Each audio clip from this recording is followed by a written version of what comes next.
Possiamo avere un amico o un'amica narcisista? Sì, assolutamente. Il narcisismo non si esprime solo nella coppia, si esprime in tutte le relazioni a qualunque livello e spesso e volentieri nell'amicizia. Come possiamo renderci conto che questo nostro amico, questa nostra amica non ha soltanto un carattere un pochino magari spigoloso, ma è realmente un narcisista? Chissà perché parlano sempre, sempre di se stessi. Comunque raccontano di se stessi, delle loro cose.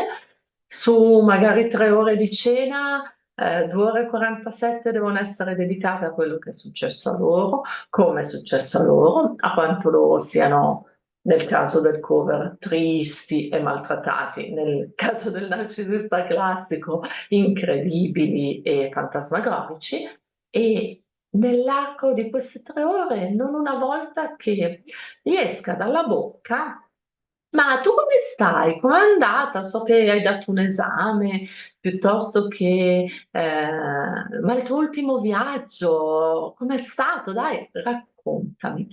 Cioè non chiedono, non domandano all'altra persona, non sono di base interessati all'altra persona. Io ho avuto un'amica purtroppo fortemente narcisistica, tra l'altro un'amica di vecchissima data e quindi molto più difficile da riconoscere e da scovare, perché chiaramente, insomma, si è amiche da così tanto tempo, è sempre stata un po' egoistella, ecco, si tende, soprattutto appunto o nelle amicizie di vecchia, vecchia data o in quelle molto nuove, a scusare questi, atteggiamenti. Se ci rendiamo conto che con un'amica manca la reciprocità, che è in realtà è la base dell'amicizia, il che non vuol dire che 50 parlo io, 50 parli tu, vuol dire che nell'arco del tempo c'è il momento in cui mi confido io e il momento in cui ti confidi tu. E ripeto, una vera amica, un vero amico chiede all'altra persona come stai, va tutto bene, è tutto ok, gli dice sono felice per te perché, non so, hai avuto una promozione, piuttosto che sono felice per te perché ti sei fidanzata, sono felice per te. Se manca questa parte, sì, siamo davanti a un amico o un'amica narcisista e a questo punto vale la pena chiamarlo amico o amica perché, sai, queste persone alla fine non intessono delle vere relazioni. Rimane tutto estremamente superficiale, parlando delle sue cose e tra l'altro, anche quando magari dai un consiglio e un supporto, chissà perché senti un po' come cadessero nel vuoto, cioè l'altra persona non è realmente interessato o interessata all'essere aiutato, ha solo voglia di parlare, parlare, parlare. E stranamente hai notato un'altra cosa? Gli argomenti si ripetono sempre.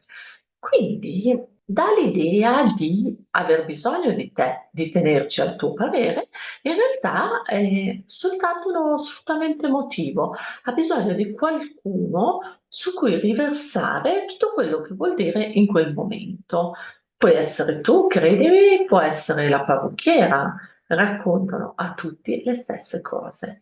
Solo che tu magari sei una persona buona, empatica e pensi di poter essere utile e in questo meccanismo il narcisista, beh, diciamolo sereni sereni, ti frega. E non soltanto questo, chissà perché quando vieni via da una chiacchierata con il narcisista sei sempre un po' deluso, un po' triste, un po' amareggiato. Perché?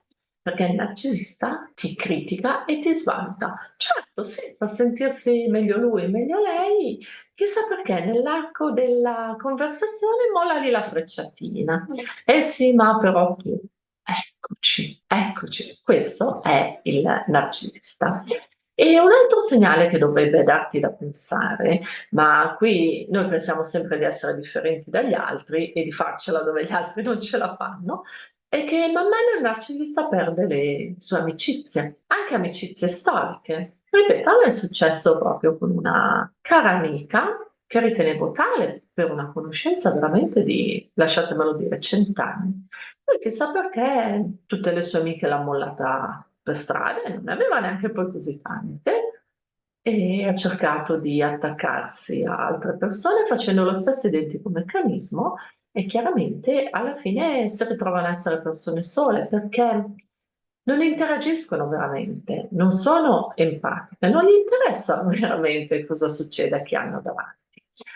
Quindi so che è doloroso, ripeto, soprattutto se si tratta di amicizie cosiddette fraterne, di infanzia, eliminare queste persone dalla nostra vita, ma credetemi serenamente, non sono delle buone energie e il tempo che avanzeremo e che abbiamo dedicato in così larga parte a questa amica o a questo amico narcisista, lo possiamo usare per fare altre cose. Prima di tutto magari pensare a noi stessi, ma anche e soprattutto nel coltivare delle amicizie che non siano così unilaterali, ma che siano un reale proficuo scambio.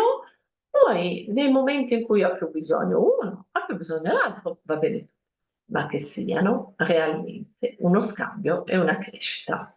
Un abbraccio a tutti e forza! Anche da un'amicizia con un narcisista se ne può uscire con un po' di dispiacere, con tanto dispiacere, ma se ne esce. Un abbraccio a tutti.